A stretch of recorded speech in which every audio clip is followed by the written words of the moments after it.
Am I the a-hole for telling my husband I'll use my maiden name for our baby if he misses the birth?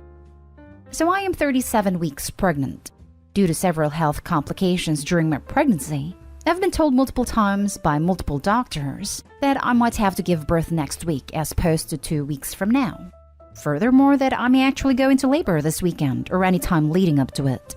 Due to these same health complications, I'm having a C-section and my doctors do not want me laboring. So should I go into labor, they're most likely pushing me through as an emergency C-section. My husband knows all of this. However, he's holding on to the 2% chance they gave him that the baby could last the 2 weeks. His sister is also pregnant, 4 weeks behind me, and her baby shower is this weekend. It will be over an hour away, and it's without traffic. So weeks ago, I declined for both of us, because it didn't seem like a good idea. Well, despite having a long conversation, the shower 2 days away has come up again. It turned into a fight. As there are multiple reasons that should I go into labor, it's just a bad situation for him to be that far away. I would list them all but character limit.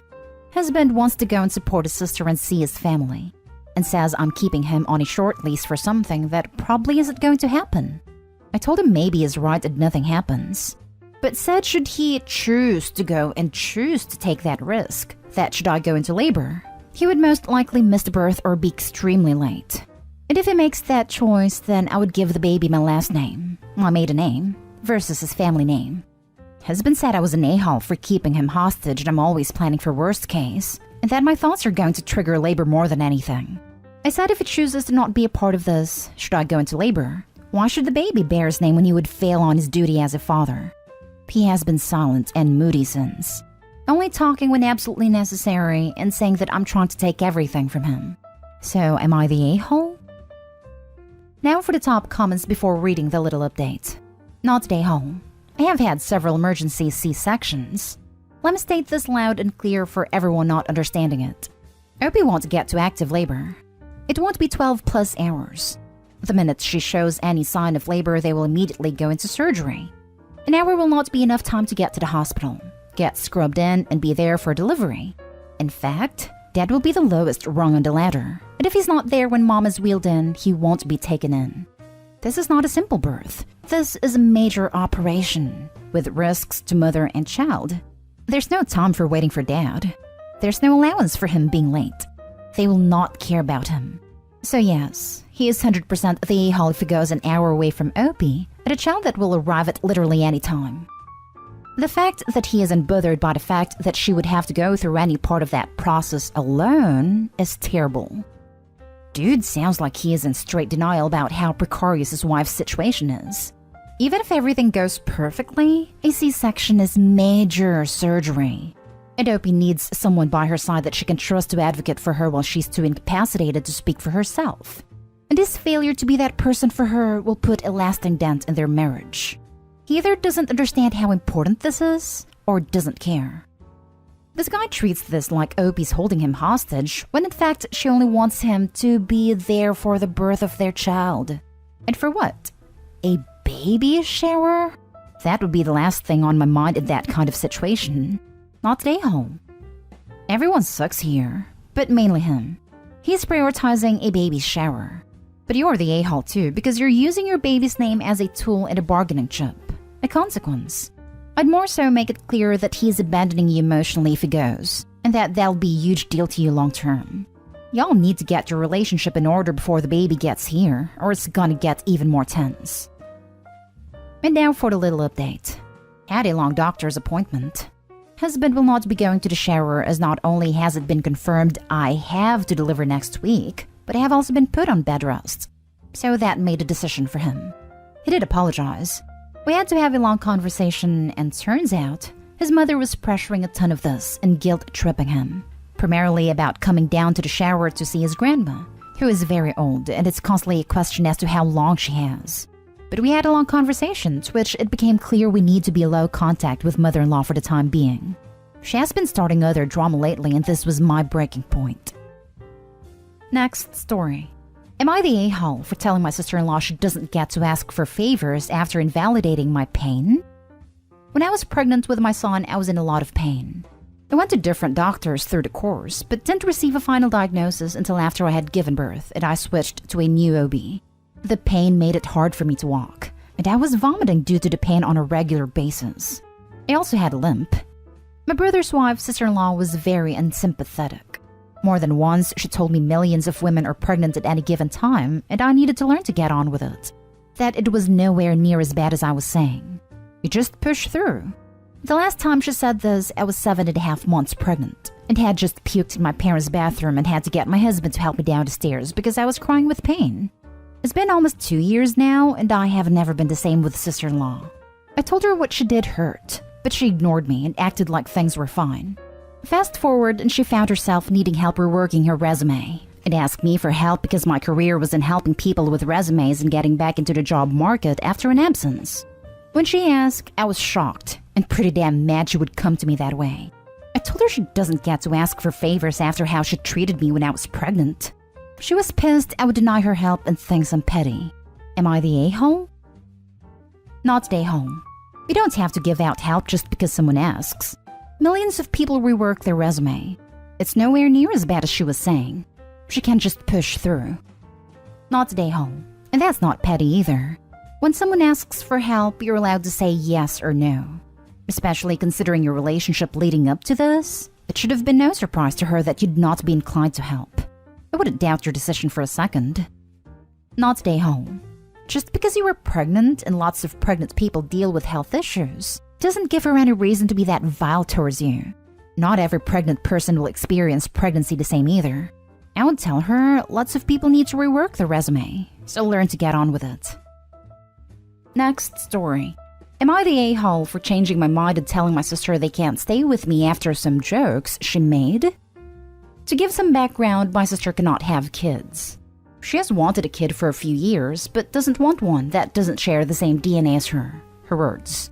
She asked me if I'd be willing to have a baby and give it to her, and I said no. So, my sister and her husband moved into my parents' house as their house needs working on, and she said it would take 4 to 6 months before they could move back.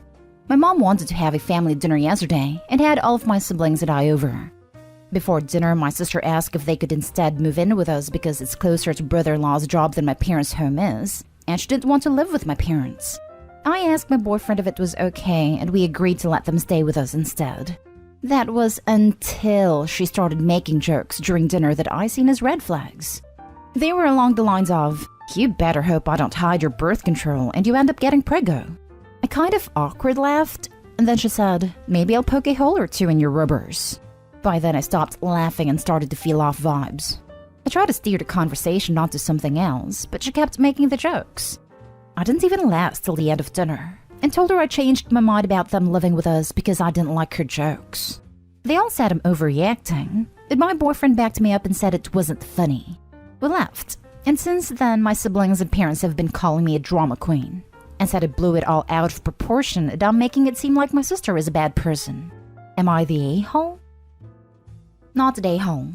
They weren't jokes, they were threats.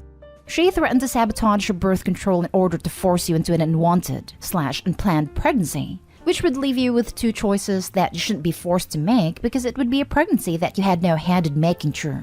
She wants to force you into a pregnancy so she could somehow get the baby from you.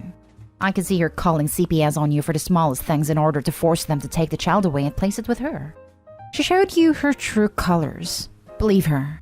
Do not let her near your house. And keep an extremely close eyes on your rubbers. Birth control pill/patch/shot, whatever you use that isn't an IUD basically. And never leave her alone if she has access.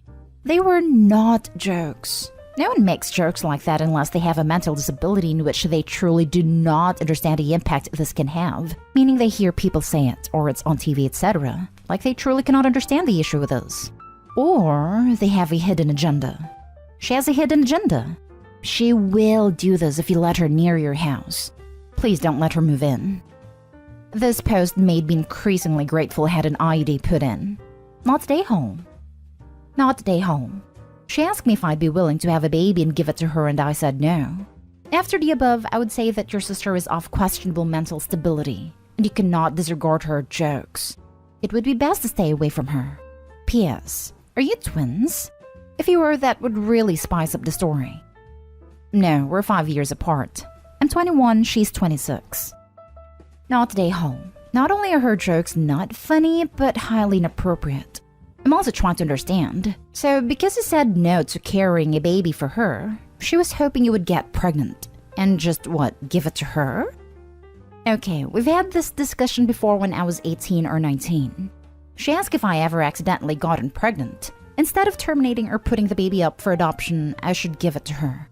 At that time, I didn't even know how to reply. And my boyfriend, same one as now, told her would step up and be parents if it came to that, not give our baby away.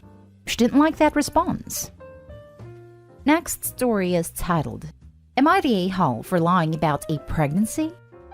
So this happened a while ago, but it's still an ongoing tension in our family. I got a positive pregnancy test at 3.5 weeks, before I missed my period. My significant other and I decided we wouldn't tell anyone until we were much farther along. I had sent a photo of our house to a family member as we just got into our new place, and they managed to zoom into my counter and see my prenatals. It asked me straight up if I was pregnant over text. I was about 5 weeks then, but I still hadn't even had a doctor confirm. I said not yet, and that I was taking them because of our birth control method, which isn't super accurate, and if a baby were to occur, I'd want it to have the nutrients it needs. All of that was true. I'd been taking prenatals for almost a year because of that, and that is why I had prenatals in the first place. It was only the last week and a half or so that I'd been taking them for a specific pregnancy. Anyways, fast forward a few weeks and I became really sick in my pregnancy, and my significant other couldn't actually hide it anymore, so we told both our families. While we were telling them, I apologized to the family member and said that we'd want to wait to confirm our pregnancy and get farther along before we told anyone. They seemed fine then, but then stopped all communication with me and talked badly about me behind my back to other family members. A few months later, they texted me saying they hated me over this, and again I apologized. I explained myself and how it wasn't personal at all, but rather what we decided as a couple to keep to ourselves and should put me on the spot. This has now gone on over a year. We've had the baby and they're still acting this way, after 2 sincere apologies. At this point, I feel like it's their problem. I was under the impression that it's inappropriate to actually ask someone if they're pregnant. But even if it wasn't, and it was bad that I'd lied, I still apologized twice. Am I the a-hole in this? Firm not the a-hole. They shouldn't have asked you about it in the first place. You had every right to keep it a secret until you were ready to tell people. I think them cutting contact with you did you a favor. What do the other family members they talk about you to feel about it? I'm also assuming prenatals are multivitamins/supplements. In which case, I'm really impressed the photo of your house was high resolution enough they could zoom in to identify them. Thank you. I was starting to feel really crazy that I was this big jerk. I just can't imagine asking someone straight up if they were pregnant. If I'm supposed to now, I'd know. They are vitamin supplements. I looked at the photos several times, and there's no way they would have noticed without specifically zooming in to check them out. Also, the rest of the family agrees with her. They all think I'm the a-hole. My significant other is on my side though and thinks it's pretty bogus that even after I apologized, which didn't think I needed to do in the first place, they're still acting like that.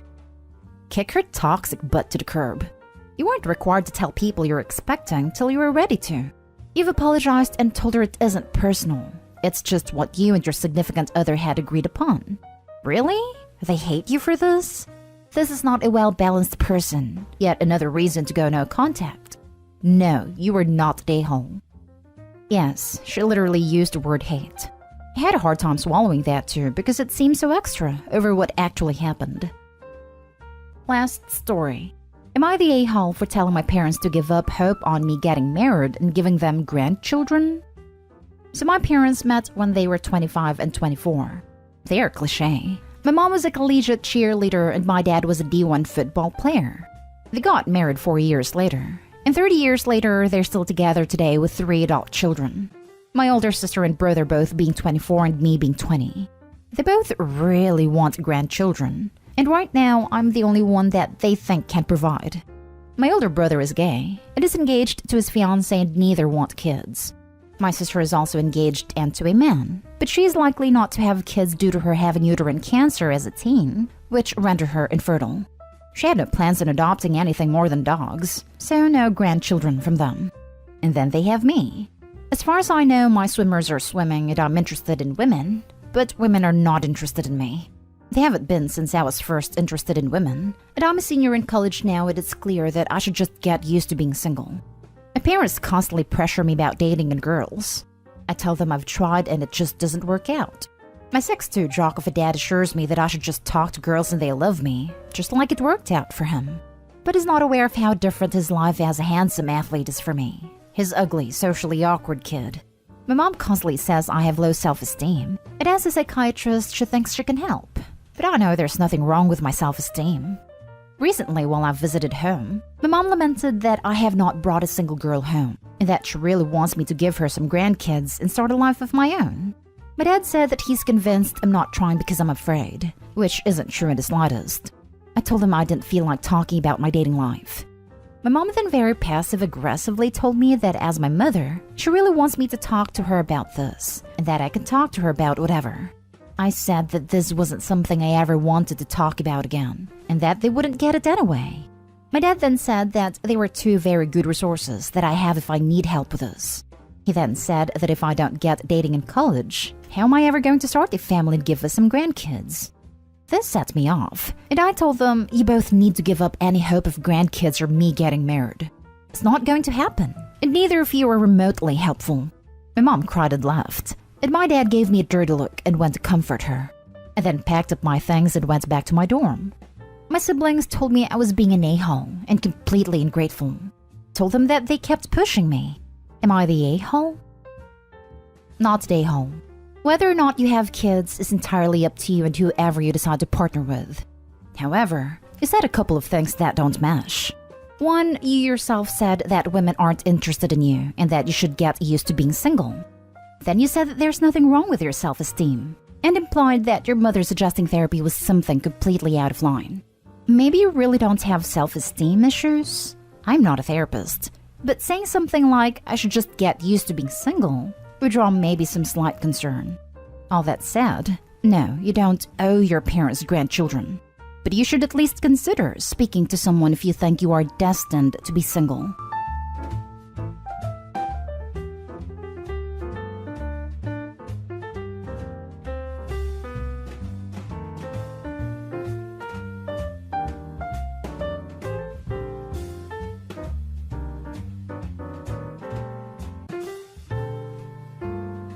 Am I the a-hole for showing no sympathy for my brother and my soon-to-be ex-wife after the loss of their baby, and for refusing to let my parents talk to me about it? I'm getting divorced from my wife of a decade. I'll refer to her as my wife in this post for clarity. We have 3 kids together, 2 school-aged and 1 preschool-aged. The last 2 years of our marriage were rough, and I had no idea why. She pretended things were fine when talking to me, but complained about me to her family and friends nonstop. When I told her she could talk to me, she claimed her family and friends were just trying to stir up trouble, and she denied saying I was lazy and ignored her, which was a lot of what I had been told. She said we'd get back to normal once all 3 kids were in school, and we had more time for ourselves. Then I found out she was having an affair with my brother. I found out via his ex-girlfriend, who sent me a photo of them kissing outside my brother's place. He had broken up with her before the affair was revealed, but he had said a lot of things about her, how she was paranoid and didn't trust him, and she turned out to be right. When my wife said she was pregnant, I knew the baby was my brother's, and that there was 0 chance of me being the father. She tried to tell everyone she didn't know, but the 3 of us knew the truth. She knew we hadn't had sex in years. She was using the baby to try and make me more agreeable, but I told her our marriage was over and filed for divorce. She moved in with my brother and tried to take the kids, but I stopped her because he lives 2.5 hours away, and our school-age kids were not going to be able to make a 3-hour drive each way to school. Temporary custody was granted to me, with visitation granted to her. My parents were shocked and angry at my brother when I told them. He tried giving me grief for making them turn against him and her when she was pregnant. I muted him because I didn't want to hear the nonsense, but I also wanted to make sure everything in the divorce and custody process went smoothly. I hope to maintain primary custody, so I'll need to show the kids are better off with me. My parents eventually accepted them as a couple. I said I could understand them not giving up a child and grandchild, but I didn't want to hear about them. They said they respected this. A few weeks ago, my wife had a stillborn baby. She and my brother blamed me for all the stress I put her under. She said being apart from our kids as much as she is was the biggest cause of her miscarriage. She sent a lot of vile texts, and I replied to none of them. He also sent a number of them, which I documented along with hers. My parents came over to tell me about what happened and were shocked that I already knew. They asked what I had said to my brother and wife, and I told them nothing. I said I wasn't going to offer any sympathy to either of them after they betrayed me and ruined my life and my kids' lives. My parents tried to talk about the loss, the baby, and everything surrounding it, but I shut it down and told them I was not going to be their shoulder to cry on or listening ear. I said my wish not to hear anything about my brother or wife had not changed just because they lost a baby. They left my house angry, and it took a couple of weeks for them to reach out again. They asked if I would be so rude to them again, and I said that if they tried to talk about this, then yes. They asked if I had reached out to my brother and wife, and I said no. They told me they had hoped to see me at the service, and I told them it wouldn't happen. They said I didn't need to become such a cold-hearted monster, and that times like these are when you put away the hate. I don't agree, but I'm willing to entertain that maybe I'm wrong. Am I the a-hole? Now for the top comments. Definitely not the a-hole. They did you dirty and then expected you to show sympathy? Like, dude, you are my brother and you are sleeping with my wife. WTF? I'm not sure if my brother and wife expected sympathy, but I was supposed to be sunshine and rainbows with them, so there was no stress, and I was meant to give her what she wanted because she was pregnant. My parents expecting me to be there for those two is the real crazy part. Because I already knew my wife and brother were entitled, but my parents are disrespecting me too, with that expectation. The stress was caused by their own behavior. They knew they were wrong and tried to normalize things to make themselves feel better. Your parents' conflicted behavior may have been understandable, but that's not a reason to try to pull you into what happened after you removed yourself from the drama. My advice would be to tell your parents they need to see a therapist to understand that making your brother the victim will result in permanent estrangement.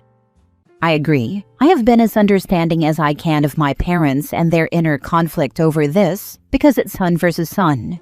But to put it on me to be there for the brother who betrayed me and helped destroy the family of my children is something I cannot be as forgiving of. Not the a-hole. It is a very difficult situation. I hope you will get out of it stronger. Maybe when I'm out the other side of this, but it's not going to be easy. This has really messed me up, and I need to be strong and be there for my kids throughout this. Next story. Am I the a-hole? I can't forgive my husband for my labor experience. I, 24 female, have 2 children, 2 female and 9-month-old male, with my husband, 29 male. Labor was a nightmare with our oldest. She was an emergency C-section due to being breech, and she was born at 36 weeks because they couldn't stop my labor from progressing. To make it worse, I did it all alone. My husband and I were both in the military at the time and were stationed 7 hours away from one another. I don't hold this against my husband because I know there was nothing he could have done to be there on time. He arrived about 5 hours after our daughter was born, and I finally wasn't alone anymore. Fast forward 2 years, I was due to have my son, and at 36 weeks on the dot, my water broke while I was at work. My husband complained about having to leave work to take me to the hospital, saying, "Are you sure it's really labor? It's probably just Braxton Hicks. Relax." I told him, "If you don't want to leave work, that's fine. I will drive myself to the hospital. But I'll make sure to let them know you aren't welcome in the room until after the baby is here." He ended up leaving work and driving me to the hospital, but once we got there, labor wasn't progressing. I was stuck at 3 centimeters and my contractions were steadily 10 minutes apart. They sent me home and told me to return once they were 5 minutes or less apart.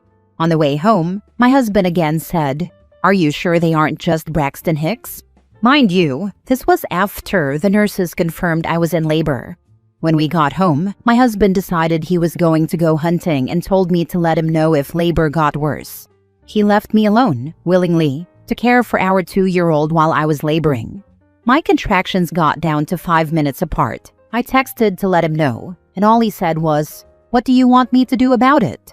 He ended up shooting a deer and had me outside in the cold taking pictures of him with a deer while contracting every 5 minutes. I didn't feel ready to go back to the hospital yet, so I put the 2-year-old to bed and we went to sleep. In the morning, my contractions were still at 5 minutes apart. I took a bath, took a walk, tried eating, and nothing was happening. So I told him we needed to go back to the hospital. By the time we got there, they were between 3 and 4 minutes apart, but all my husband could talk about was the stupid deer and how he was going to get it to the butcher and taxidermist. Once they took me back to the operating room for a repeat C-section, my husband was really supportive. I have underlying health conditions, and he was very attentive, making sure the anesthesiologist knew about everything going on. Unfortunately, my son came out not breathing. He had to be immediately transferred to a NICU at a different hospital. It was one of the most painful experiences I've ever had to go through, and the next day, all I wanted was a milkshake. It sounds silly, I know, but after asking him multiple times, my husband never drove up the road to get me one. Our entire family laughs at the situation and thinks it's such a funny story and that I'll laugh about it someday. But after 9 months, I still feel so dismissed, like he doesn't care about me. It feels like he put his hobby over his laboring wife, and it honestly makes me grateful he wasn't there for the birth of our daughter. I feel such resentment over the whole situation, and I don't know how to move past it. My husband tells me it isn't a big deal, and that I'm overly sensitive every time I bring it up, and our therapist doesn't think it's broken beyond repair, but I honestly just need some outside perspective. Am I the a-hole for not just getting over it and for not forgiving him? How do I move forward from here and begin to forgive the past? Sorry, but this man is awful. He left you while you were in labor? I'm not suggesting he should have just sat there with you, but geez. It would have been nice if he'd at least been in the same house. And yes, actually, I would have expected him to rub your back, bring you food, hold your hand, put on a movie to distract you, and of course take care of his other child. I don't think I could even look at a man who treated me like that. You're underreacting, frankly. Husband definitely sucks. When my daughter-in-law went into labor with her second, we scrapped our planned family day, and all son, daughter, and grandson piled into the house to kind of orbit around and entertain her, or do whatever nesting tasks still needed doing until it was time to go to the hospital. None of us were interested in anything but making her labor easier. It warms my heart knowing there are mother-in-laws like you. My in-laws were in Mexico at the time, but had they been home, I'm sure they would have been there. This is truly awful. I'm sorry your husband is a deadbeat loser and your family is gaslighting you. With 2 young kids and a partner who clearly doesn't give a crap about any of you, leaving will be very difficult, but you deserve so much better. I think it's probably worth it to stay in couples therapy and see if there's anything left there. But if he is still being this dismissive after multiple sessions, I don't know if you can ever get through to him. We haven't talked much about this situation in therapy yet because I wasn't sure if I was overreacting or not. But after the affirmation from this post, I think I'll bring it up in our next session and see how he reacts. Next story. Am I the a-hole for refusing to clean up my fiancé's vomit without his help? Last night, my fiancé vomited in his bathroom. I don't know if it was from drinking, the heat, or a stomach bug, but he missed the toilet.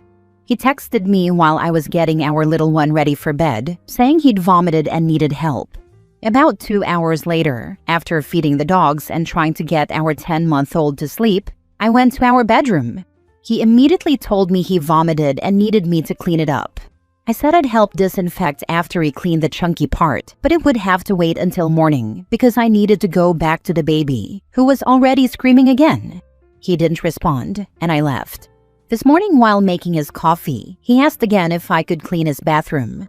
I asked if he'd done what I requested. He said no and that he wasn't going to.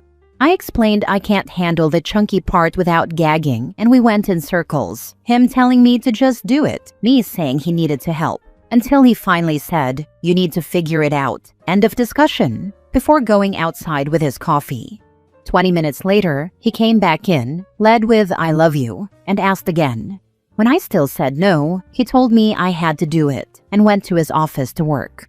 For context, I've cleaned up his bodily fluids before in the earlier years of our relationship, at least a handful of times, but since being pregnant and having our baby, I've been firm that he cleans up after himself. I'm also a stay-at-home and take care of our child 24/7, even when he's off work. Does cleaning your partner's vomit really fall into those duties? Also, I peeked to see if I was being unreasonable and could just do it. No. Nope. Nope. The sink had hardened, chunky brown vomit. The toilet was covered in the same, but thicker. I didn't even check the wall or floor because I was already gagging. Am I the a-hole for refusing to clean it up? Now for the top comments before reading the mini update. Tell your loser fiancé to clean up his own damn puke. Obviously not the a-hole. Also, why the heck could he not make it into the toilet? And demanding she clean it like she's the maid? This is grounds for leaving. No, just no. Because to him, she is the maid. This man does not see her as his equal partner. He's the breadwinner. She's the baby maker. He's got her right where he wants her. And things will only get worse if she gives in to this demand and if she stays. If he was sick and running a fever, I would absolutely help clean up my husband's vomit. However, if he's well enough to argue, drink coffee, and go to work, he's well enough to clean up his chunks. He clearly doesn't respect you and considers you his maid. Exactly this. If he was truly ill, I would clean it up without question. He's my partner, and I have his back. But if he's well, he should clean it up. I would expect the same from my husband. If I was truly sick, he should and would clean it up. If I was well enough to go to work and drink coffee, I would clean up my own mess and not even think to ask him.